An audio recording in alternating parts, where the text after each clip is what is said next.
सबसे पहले तो बैठो, there are two types of autopsies, first is medico legal and second is pathological और क्लिनिकल एंड इवन हॉस्पिटल, तीन नाम है, right? What are the difference?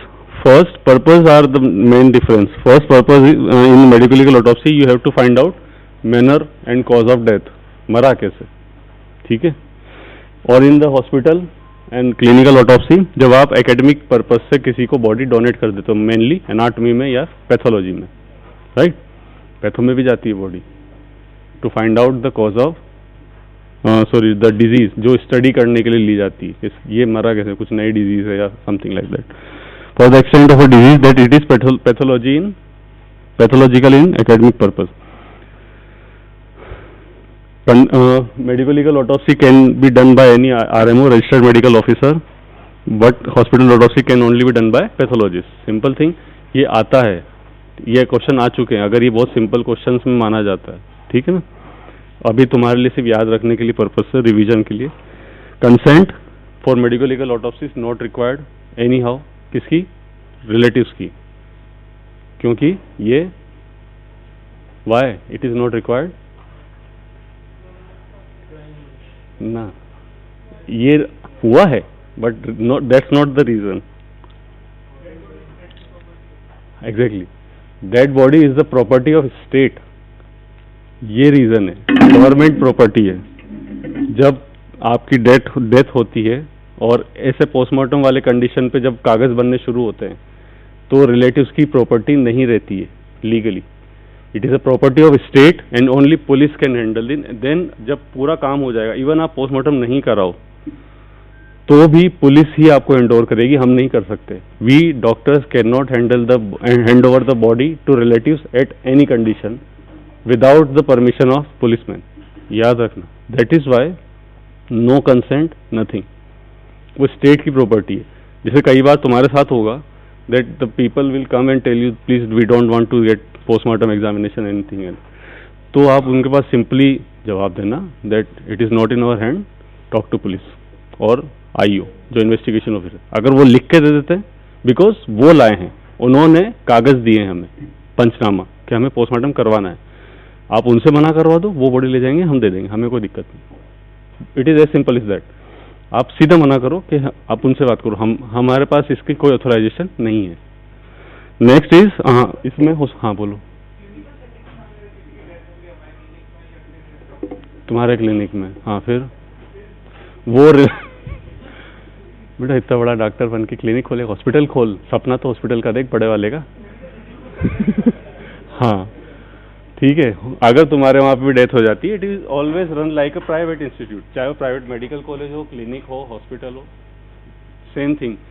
वो अगर पोस्टमार्टम कराना चाहते हैं, फिर रिलेटिव्स के ऊपर, जैसे मान लो उनको लग गया कि डॉक्टर ने गलत कर दिया, ठीक है, यानी तुम्हारे क्लिनिक ने गलत कर दिया, तो फिर वो तुम पे क्या, तुम्हें तो थोड़ी देर बाद पता चलेगा. पहले वो जाएंगे पुलिस में, कंप्लेन करेंगे, FIR, फिर तुम्हारे ऊपर बोलेंगे कि हमें पोस्टमार्टम करवाना है, तुम्हारे पास पुलिस वाले लेके आएंगे, कागज देंगे और फिर वो पोस्टमार्टम करवाएंगे. अब वो बात अलग है कि तुम्हारे प्राइवेट या अपने यहाँ के प्राइवेट इंस्टीट्यूट में एक प्राइवेट डॉक्टर के द्वारा किया गया postmortem is not admissible in the court, नहीं है. हम यहाँ पे जो PM करते हैं that is not admissible in the court, not valid in the court, नहीं है. Only government officer can do postmortem and submit the report legally. इसीलिए अपने यहाँ जो पोस्टमार्टम होते हैं उसमें बाहर से MO बुलाए जाते हैं, ठीक है, वही करते हैं, क्योंकि डॉक्यूमेंटेशन पे साइन उन्हीं का होगा. तुम ये बात समझो, भले हम PM कर देंगे पर रिपोर्ट उन्हीं को बनानी पड़ेगी, क्योंकि हम अगर रिपोर्ट बनाते हैं और रिपोर्ट में हमारा साइन है, जो कि क्योंकि हम यहाँ काम कर रहे हैं, it will not be admissible, it will not be valid. याद रखना. हाँ, अगर कोई इंस्टीट्यूट गवर्नमेंट में अप्लाई करता है और गवर्नमेंट उसको अथॉरिटी देती है, ठीक है, प्रॉपर डॉक्यूमेंटेशन होगा, सब कुछ परमिशन मिलेगी, तो फिर वैलिड है. फॉर एग्जांपल MP स्टेट के अंदर कुछ प्राइवेट कॉलेजेस ने, मेडिकल कॉलेजेस ने ये अप्लाई कर रखा है और वहाँ की गवर्नमेंट उनको रिकॉग्नाइज करती है. यहाँ की गवर्नमेंट ने नहीं कर रखा है, नॉट अंटिल नाउ, ठीक है ना. अगर बाद में होगा, कोई अप्लाई करेगा तो बात अलग. तो आपके हॉस्पिटल को अगर ऐसा करना है तो याद रखना है ना, बट एनी हाउ कहीं भी डेथ होती है, अगर रिलेटिव्स चाहते हैं पीएम हो, उन्हें सस्पिशन है तुम्हारी एक्टिविटी पे, तुम्हारी इंटेंशन पे कि तुमने पेशेंट के साथ सही नहीं किया है, तो वो एफआईआर करके पीएम करवाएंगे, है ना। Same again it will be ordered by as IO investigation officer, and then in hospital clinic, hospital autopsy, there is no one to order, and only request will be done by the relatives to allow the PM. इसमें relatives है क्योंकि वो खुद दे रहे for the study or for the pathological clinical analysis report. इसमें देखो किसको दी जाएगी, आईओ को दी जाएगी, never to relatives. आप relatives के हाथ में कुछ भी नहीं बता सकते, इवन वर्बली उनको नहीं बता सकते, क्योंकि ये लीगल चीजें चल रही है अब, है ना। कल को मान लो कोई बोल दे बातों बातों में कि हाँ डॉक्टर साहब ने बता दिया इससे मरा है, ठीक है, रिलेटिव्स बोलने लग जाएंगे, उसके बाद फिर डॉक्टर साहब की बच जाएगी बैंड, क्योंकि डॉक्टर साहब तो ऐसे ही बता दी भाईचारे में या कैजुअली, क्या फर्क पड़ रहा है, कैजुअली बता दी, रिपोर्ट तो नहीं दी, लेकिन आप कैजुअली भी नहीं बताओगे, दिक्कत यहाँ आती है, ठीक है ना। कुछ चीजें अपन, ये चीजें ऐसी है जो इतनी कॉन्फिडेंशियल होती है कि आज अगर मैंने बनाई है, फॉरेंसिक डिपार्टमेंट ने, मेडिसिन, ऑर्थो, ये सब आके भी मांग रहे हैं कि हमें वो रिपोर्ट देखनी है, आप नहीं दे सकते हो, हम नहीं देते हैं अंटिल हमें एमएस की परमिशन हो, मेडिकल सुपरिटेंडेंट की, उनको बोलते हैं कि परमिशन लेके आओ, या फिर जो आईओ है इन्वेस्टिगेशन ऑफिसर, उससे बात करो, वो परमिशन देता है तो फिर हम आपको कॉपी देंगे। आइए आइए यार, आज तो छुट्टी होनी चाहिए थी तुम्हारी यार, देखो हाँ भर रही है क्यों होनी चाहिए, गवर्नमेंट हॉलीडे है ना आज।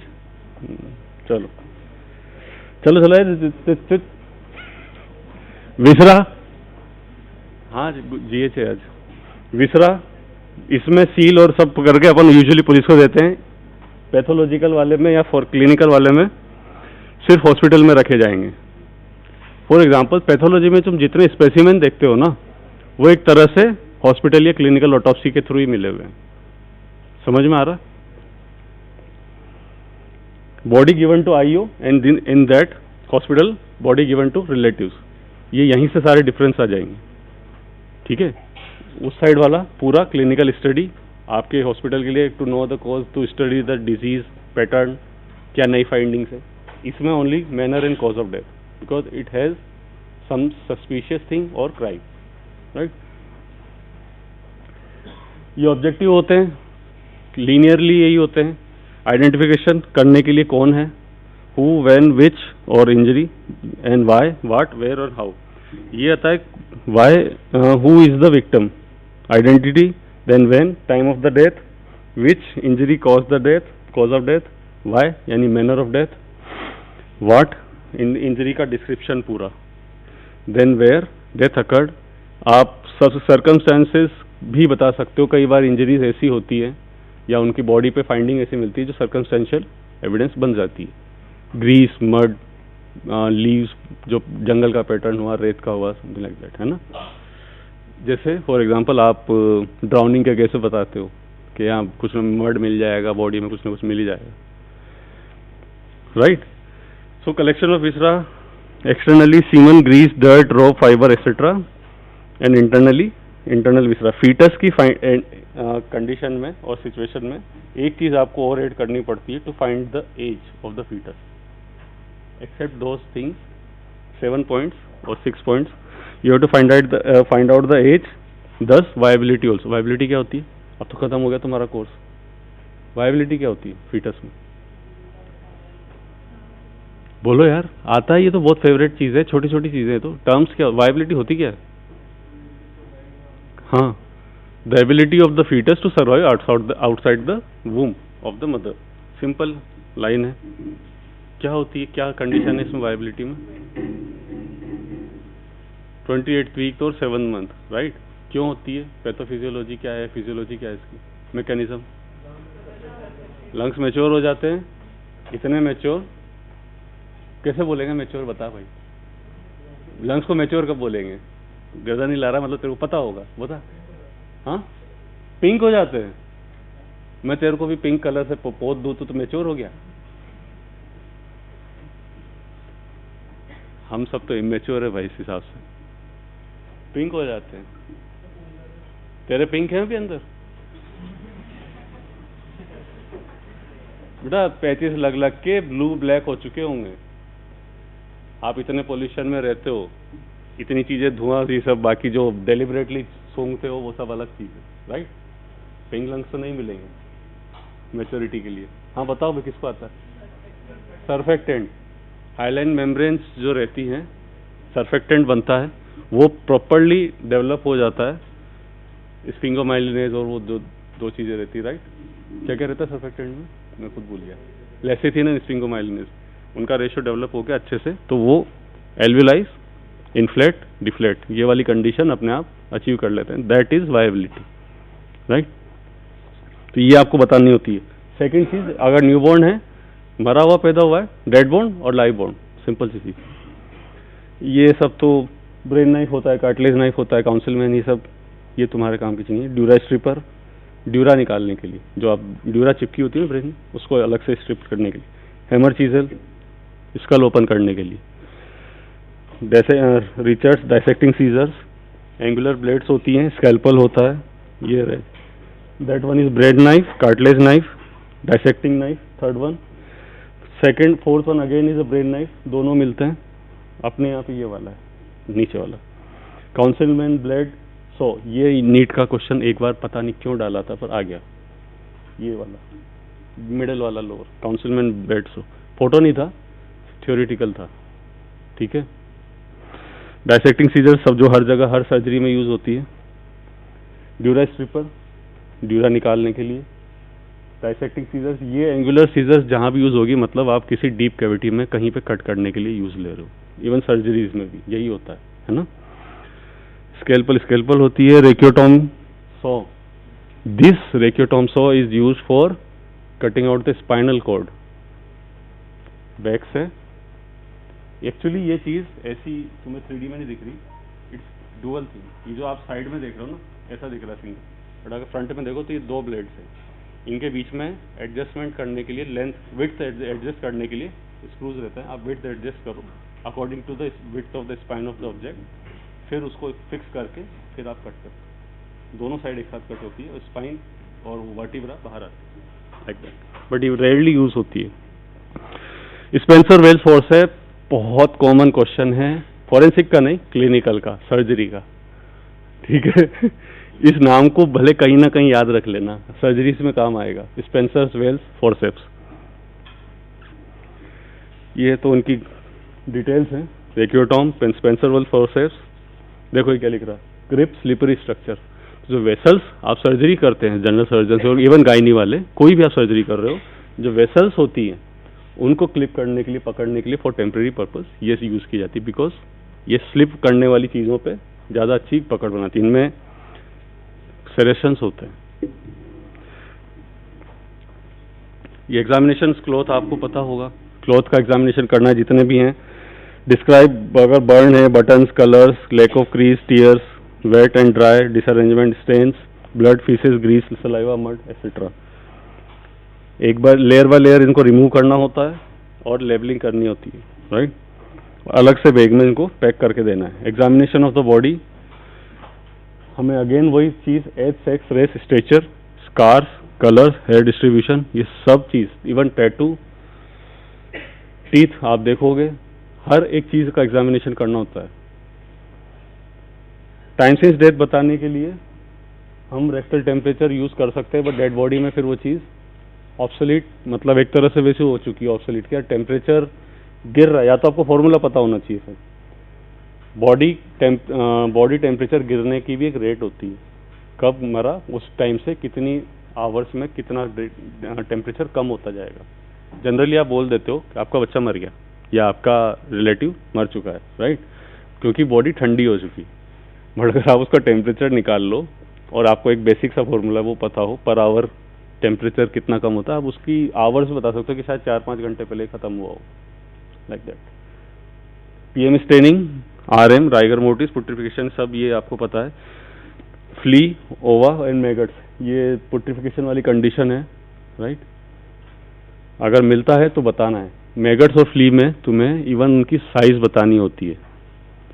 साइज से मतलब अगर मैगट्स हैं तो उस एक देख के ऐसे देख के बता दो अंदाजे से कि 1 सेंटीमीटर से कम है, 0.5 centimetre to 1 centimetre, because the size of the maggots and ova will tell you the time again for the putrefaction, when the putrefaction is started, है ना। स्टमक कंटेंट एज यूजुअल मैंने कहा था हमेशा स्टमक कंटेंट पे और stomach mucosa पे comment करना है, राइट। जनरल कंडीशन आप हमेशा लिखते आए हो, cachexia, clubbing, cyanosis, deformity, jaundice, anaemia, redness, जो भी आपको लिखना है, congestion and all. Natural orifice के बारे में बताना होता है, आप तो रिपोर्ट लिख चुके हैं सब। इंजरीज में bruise, abrasion, length, width, direction सब लिखना है, MLR के पर्पज से ही पढ़ लो।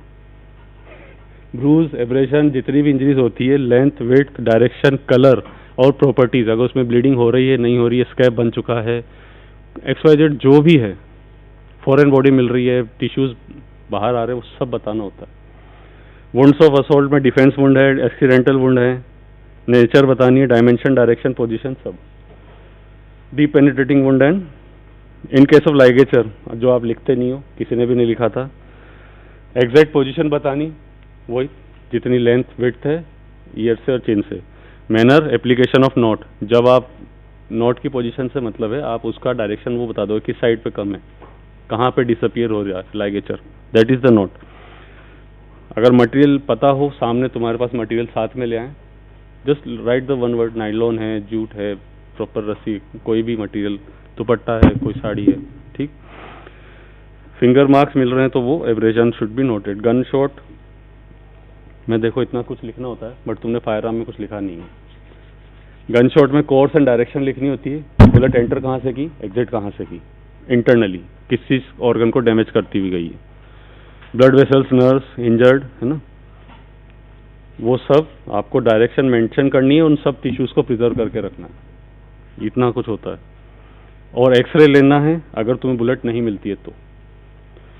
बर्न में पोजीशन सबसे पहले superficial to deep burn on जितने भी ऑर्गन्स हैं, सॉरी जितना भी एक्सटर्नल आपका बॉडी पार्ट है, हेड, नेक, फेस, वो एक्सटेंट की बात हो रही है, पोजीशन एंड एक्सटेंट।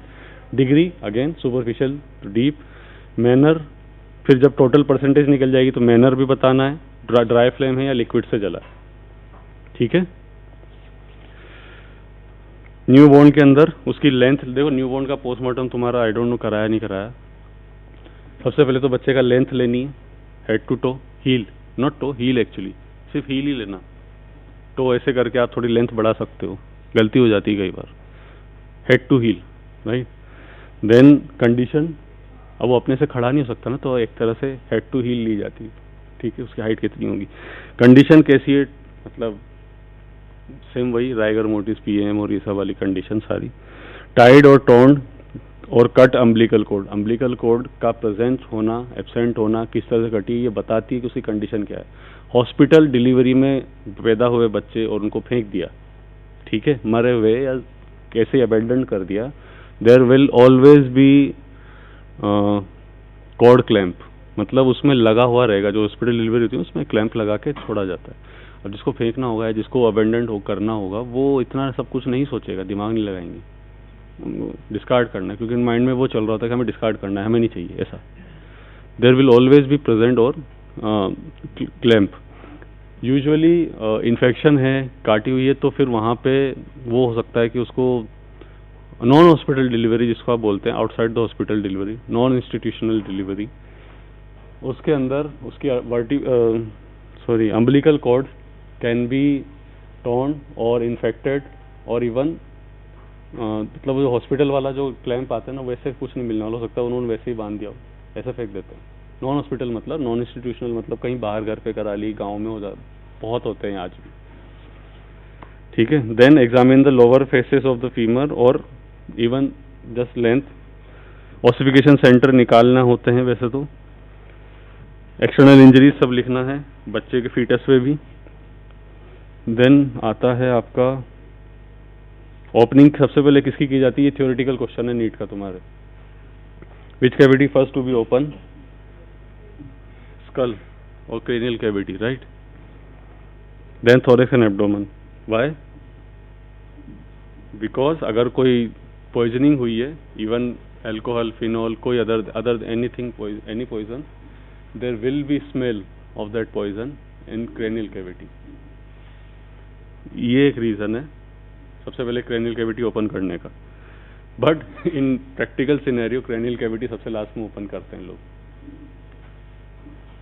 क्योंकि उन्होंने नहीं पढ़ा ना. मतलब कई लोग होते हैं जो जैसे एमओ हो गए, उनको कोई मतलब नहीं है, उनको एक बर्डन लगता है. एज एन एमओ हम लोग कई एमओ से बात कर चुके हैं, उनको एक बर्डन लगता है पेरीफेरी में, सीएचसी में, कि यार कहाँ के काम आ गए, हम तो फील्ड के एक्सपर्ट भी नहीं है, फिर भी करना पड़ता है. ले कर दे, कि जो वहाँ पे वार्ड बॉय होगा या जो अटेंडर होगा उसको बोल देते तू कर दे यार, खत्म, मैं रिपोर्ट बनाए कुछ भी दे दूँगा. ऐसा ही होता है. तो in order it is the first one is the cranial cavity, then thoracic and then the abdomen.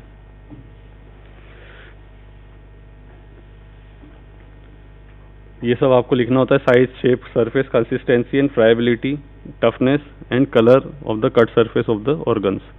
कैसा दिख रहा है आपको, कंजेशन मिल रहा है, कैसा है, फेब्राइल है, टूट गया, वैसे सारी कंडीशन. अब इंसिजन की बात आती है. आई वाला है मोस्ट कॉमन लगाया जाता है बिलो चिन और below to pubic symphysis. Y shape, both mastoid process, जो आप ऐसे कर रहे थे ना, मास्टोइड से लगता है. ठीक है. From mastoid process move medially up to supra sternum, यहाँ तक. Then from here again follow from like a incision up to pubic symphysis. Modified Y is used for cosmetic purpose. Modified Y, because modified Y goes from both axillary folds from here to here below the breast tissue. ठीक है. उसके बाद सीधा Y की तरफ. उसमें ये होगा कि जब आप सूचरिंग कर देते हैं और डेड बॉडी रिलेटिव्स के पास जाती है, इट लुक्स एस्थेटिकली बेटर, नहीं तो सब तरफ कटा फटा मिलता है. राइट. बट ये आपको डिपेंड करता है, ये प्रैक्टिस में होता नहीं है. यहीं से काटते हैं सबको, मोस्टली आई ही लगता है, लड़का हो लड़की हो. ठीक है. T shape again is for subclavicular from suprasternal notch, one incision extended laterally to acromion process. यहाँ से यहाँ तक ये तो टी बन जाए. Right. Inverted Y shape, it is done in newborns और फीटस. वाई बच्चों में भी कर देते. नीचे तक तो ले ही रहे हो, यहाँ तक तो कहाँ से, अम्बलिकस, यहाँ से चेन से below chin to umbilicus, but from umbilicus we divide the line. क्यों? इतना सा ही तो है, नीचे और लेके कर दो. Because there are umbilical arteries and veins which can be profoundly evident और evidence for any other findings. उनको प्रिजर्व रखने के लिए कि उनको कोई डैमेज ना हो, we do this, right? क्योंकि उनमें वो बंद हुई नहीं होती, ना उनका सेपरेशन होता, ना उनका कुछ होता, वो बनी रहती है वहीं पे इवन आफ्टर बर्थ. ये रहे. First one is I, second is Y, third is modified Y, T shape subclavicular, inverted Y. और even on the back, there are two types of incision. एक इसमें बताया हुआ नहीं, ये तो है ही थी. एक लास्ट लगता है एक्स शेप. ठीक है. प्रॉपर एक्स, वहां से इधर, उधर से उधर. ठीक है. वो एक्स शेप तब लगाया जाता है जब असोल्ट, मतलब टॉर्चर का केस हो, नॉट असोल्ट, टॉर्चर का. आपको कोई ऐसी बॉडी आती है कोई हिस्ट्री के साथ जहाँ इसको टॉर्चर किया हुआ है और आपको ब्रूज वगैरह कुछ दिख रहे हैं, पीठ पे मारा हुआ है. टॉर्चर मतलब प्रॉपर टॉर्चर. असोल्ट की बात नहीं कि लड़ाई झगड़ा हुआ, मार के छोड़ दिया.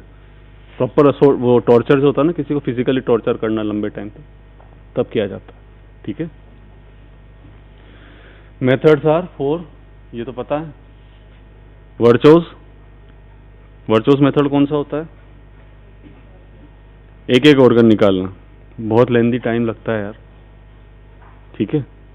Disadvantage is also loss of continuity and difficult to interrelate. आप एक ऑर्गन अलग अलग कर दोगे तो आप रिलेट नहीं कर पाओगे, एनाटॉमी, इंटर रिलेशन खत्म हो जाएंगे. रॉकेटेंस्की ऑल्सो नोन एज इंसिटू. ये नाम देखो, दिक्कत क्या है नीट में, ये दोनों नाम आ जाते हैं. अगर आप पुराने पेपर कभी उठा के देखना, ये दोनों नाम से पूछ लेते हैं. कभी रोकेटेंस के नाम से पूछ लेंगे, कभी बोल देंगे इन सिटू डायसेक्शन कौन सा होता है, और अब तो डायरेक्ट क्वेश्चन आते भी नहीं है. इट विल बी लाइक जैसे what is true about Rokitansky या what is false about postmortem incision. Generally पूछ लेंगे what are the false about method of the postmortem. इनमें से किसी एक को वो गलत कर देंगे या किसी एक को सही लिखेंगे, बाकी सबको गलत लिख देंगे. होता ना, लंबे लंबे ऑप्शन दे देते हैं. Which of the following is not true about this और which of the following is true about this. तो ये सारी चीज़ें याद रखना. रोकेटेंस्की इंसिटू का मतलब हो गया in the body only an block, इसको बोलेंगे, मतलब ब्लॉक निकालेंगे एक एक करके. ठीक है. कंबाइंड, अच्छा सॉरी, हाँ, कंबाइंड विद एन ब्लॉक. अच्छा मैंने प्रोसीजर उल्टा लिख दिया है थोड़ा सा. Virchow's are single organ. ठीक है. En bloc is gone, then en masse, पूरा का पूरा टंग से Letulle. Rokitansky is the combination of en bloc and en masse. तो इसको इन्फेक्टेड बॉडीज और चिल्ड्रन में लगा सकते हैं रोकेटेंस्की को. एन मास मतलब क्या हो गया, from tongue to last anus तक एक साथ निकाला जाता है थ्योरेटिकल है, प्रैक्टिकली नहीं होते हैं सब चीज़ें. तो बस थ्योरी के लिए पढ़ लो, तो हमें पता होना चाहिए, प्रैक्टिकली ये चीज़ नहीं होती है. What is the advantage of and mass, preservation of organ inter relationship. Obviously बात है, पूरी पूरी आपने टंग से लेके GIT पूरा निकाल के रख दिया एक तरफ. Even there drainage vasculature but difficult, it will be difficult to handle. Obviously बात है, पूरी GIT सारे ऑर्गन्स निकाल के एक साथ रखोगे तो बहुत डिफिकल्ट हो जाएगा. ऑर्गन्स सॉरी गोन्स के अंदर एन ब्लॉक करेंगे. वर्चोस और लेटुले को मिला दिया, मतलब वर्चोस में सिंगल सिंगल ऑर्गन है, इसमें पूरा मास है. इनको लगा कौन इतनी भसड़ करे, 3 टुकड़ों में काट दो, है ना. तो ब्लॉक बना दिए, न ऑर्गन रखेंगे ना मास रखेंगे, हम पूरा एक अलग अलग 3 ब्लॉक बनाएंगे. तो उन्होंने सर्वाइको थोरेसिक अलग कर दिया, एब्डोमिनल अलग कर दिए और पेल्विक ऑर्गन अलग कर दिए. इनमें एडवांटेज है excellent preservation, easy handling. Obviously बात है, जो उधर नहीं हो पा रही थी एन मास में. और डिसएडवांटेज है थोड़ा सा इंटर रिलेशन अगेन खत्म हो जाएगा. तो ये याद रखना, Virchow's, Rokitansky, Letulle and Ghon's. Ghon's is bloc, Virchow's single, en masse पूरा का पूरा, सॉरी एन मास यानी लेट्यूले. देखो इसके अंदर 2-3 चीजें बताई हुई है. स्कल में कहाँ लगता है इंसिजन, ये बता दो बस, उस पर समझ जाएंगे. कहाँ से कहाँ लगता है, इसमें पढ़ लो या बता दो. बायोमास्टोइड फ्रॉम, या तुम दूसरी तरह प्लेन उसमें लैंग्वेज में बोलना चाहो, from ear to ear behind, है ना. मास्टोइड होता है ना, from ear to ear behind. Flap बनाना, वो सब करना. Scale then we will examine arachnoid granules, congestion, disease, EDH. Description of haemorrhage लिखना पड़ेगा, जो आप यूजुअली नहीं लिख पाते हैं. थिन है, थिक है, कितना एक्सटेंडेड है, एक्सटेंसिव है, कई पर्टिकुलर पार्ट में ही है, PM रिपोर्ट में. रिमूवल ऑफ ड्यूरा करना होता है. Incise both dura and suprasagittal sinus, mid line along the entire length, मतलब ब्रेन का जो मिड पार्ट है ना, बिल्कुल वहां से दोनों साइड पे, और फिर अलग करते हैं फ्लैप बना के. उसके बाद आपको HDH दिखता है. ब्रेन रिमूव करने के लिए क्या करते हैं भाई, बताओ. Removal of the brain, literally brain में, जैसे अगर बॉडी ऐसे लेटी हुई है, मैं सिराने पे हूँ, उसके सिर की तरफ, ये फ्रंट वाला हिस्सा आ गया और ये मेरी तरफ उसका सिर है, ये वाला आगे की साइड, मतलब यहाँ पे एक पूरा हाथ डाल के नीचे से उठा के थोड़ा सा पुल अप करके स्पाइनल कोड से, मतलब मिडिल ऑब्लोंगेटा, वहाँ से कट करके पूरा निकाला जाता है. ठीक है. ऐसे नहीं कि इधर उधर खींच रहे हैं, प्रॉपरली पूरा हाथ डाल के, ताकि उसका बेस बने, आप बेस तक पहुंच के और फिर उसकी वहां से कट करना होता है. बाकी तो आपको जो देखना है वो सब आप एविडेंस कर लगते हैं. एग्जामिनेशन ऑफ स्कल बेस भी हो जाएगा उससे. कई बार स्कल बेस पे इंजरीज होती है, बताया था. जब अगर ईयर ब्लीडिंग होने लग जाए, समझ लेना, nose bleeding, year bleeding skull base का है. ईयर ब्लीडिंग मीन्स पोस्टीरियर और लेटरल जो ईयर स्कल बेस होता है वहाँ पे इंजरी होती है. एंटीरियर स्कल बेस वाला जो एरिया वहाँ पे, अगर वहाँ पे तब होगा इंजरी होगी तो नोज ब्लीडिंग रहेगी, राइट. एक ये थोड़ा सा अलग रहता है. ये क्वेश्चन आ चुके हैं बहुत बेकार से नीट में आते हैं actually. What are the 2 method और 1 method for postmortem in infant skull, है ना। तो बस नाम भी याद रह जाएंगे तो तुम्हें काफ़ी है। One is Benke 2 flap method, another is flower method और बार्स मेथड। फ्लावर मेथड 4 बार मेथड और बटरफ्लाई मेथड। तो फर्स्ट वाला image that is Benke, simply यहाँ से यहाँ कट लगाया। इन्फेंट में सूचर्स अभी पूरी तरह से कनेक्टेड नहीं रहते, हार्ड नहीं रहते, वो कट लग जाता है आराम से और खुल जाता है। बेनके मेथड, बार मेथड और फ्लावर मेथड में क्या है, प्रॉपरली 4 जगह कट लगाया जाता है। ऊपर वाले में सीधा आगे से पीछे तक लगा दी, वो अपने आप ऊपर हो जाएगी। इसके अंदर चारों सूचर्स अलग कर दी और बोन्स अलग हो गए, तो एक तरह से फ्लावर की तरह 4 इसमें खुल जाता है। तो बस नाम याद रख लेना चाहो तो, bar method, 4 flap method, flower method, butterfly method, किसी भी नाम से आ सकता है। और सेकंड इज बेनके, जो रेयरली होगा नाम, ठीक है।